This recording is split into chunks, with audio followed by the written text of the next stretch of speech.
पुढचा पार्ट मी इथे रेडी करून घेतलेला आहे आणि जॉईंट बरेच द्यावे लागलेले आहेत कपडा कमी असल्यामुळे. सो प्रिन्सेस कट आणि आतल्या साईडला हे अस्तर आपण कॉटनचं दिलेलं आहे. इथे नेट आणि त्यांचा सॅटिनचा कपडा आहे.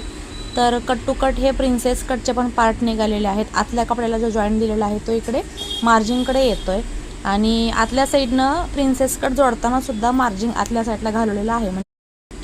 म्हणजे हे इनविजिबल दिसणार आहे, म्हणजे फिनिशिंग अजून छान येतं. आता हा जो पार्ट आहे जो की नेटच्या डिझाईनचा आहे तो उलट्या पार्टवरती इथे सेट केलेला आहे. म्हणजे हा जो डिझाईन आहे तो सरळ आहे, तो सुद्धा इथे उलटा घेतलेला आहे आणि हा पार्टसुद्धा उलटा आहे. सेंटर काढून घेतलेला आहे, सेंटरपासून इकडे सेंटरपासून इकडे बरोबर इकडे पिन लावून सेट केलेला आहे. आणि जसा गळा आहे तसा इथे आपण टीप मारून घेतलेली आहे. ही पहा, ते टीप मारलेले आहे. या साईडने पाहू शकता प्रॉपर तुम्हाला टीप इथे दिसणार आहे. आणि हा जो गळा आहे आता पाविंचं मार्जिन सोडून कट करून घ्यायचा आहे आणि पुन्हा पलटवायचा आहे. म्हणजे ही जी डिझाईन गळा आहे ते कट मारून बाजूला केलेला आहे, कट करून. आणि इथे छोटे छोटे आपल्याला कट्स द्यायचे आहेत जेणेकरून हा गळा प्रॉपर पलटवताना सेट होणार आहे. तर हा जो कपडा आहे तो आता या बाजूला इकडे पलटवून घ्यायचा आहे.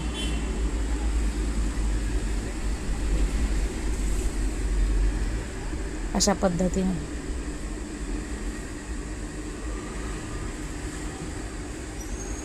आता याला व्यवस्थित टीप मारून घेते आणि पुन्हा तुमच्यासोबत हा तयार केलेला पार्ट शेअर करते. नेटचा पार्ट इथपर्यंत आलेला आहे जेवढी डिझाईन आहे.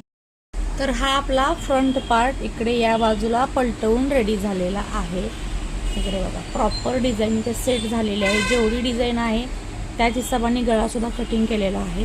आणि तुम्हाला पुन्हा एकदा गळ्यावरून कॅमेरा फिरवून दाखवते. एक्झॅक्टली जसा हवा तसा गळा आलेला आहे आणि ते सुद्धा प्रॉपर याचा पफ येऊनच मग तयार केलेला आहे. इथे आपल्याला पट्टी लावून घ्यायची आहे कमरेसाठीची पलटवून. आणि हा गळा अतिशय सुंदर आलेला आहे. जशी डिझाईन हवी आहे तशी बोटनेकमध्ये आलेली आहे. क्लायंटला अशीच ॲज इट इज हवी होती जशी आपल्या. तर जसं मी तुम्हाला दाखवलं होतं पोस्टरमधलं ब्लाऊज, या डिझायनर साडीवरचं डिझायनर ब्लाऊज जवळून पहा, जवळून दिसेल तसंच ब्लाऊज क्लायंटला हवं होतं आहे. असा ब्लाऊज मला हवा आहे.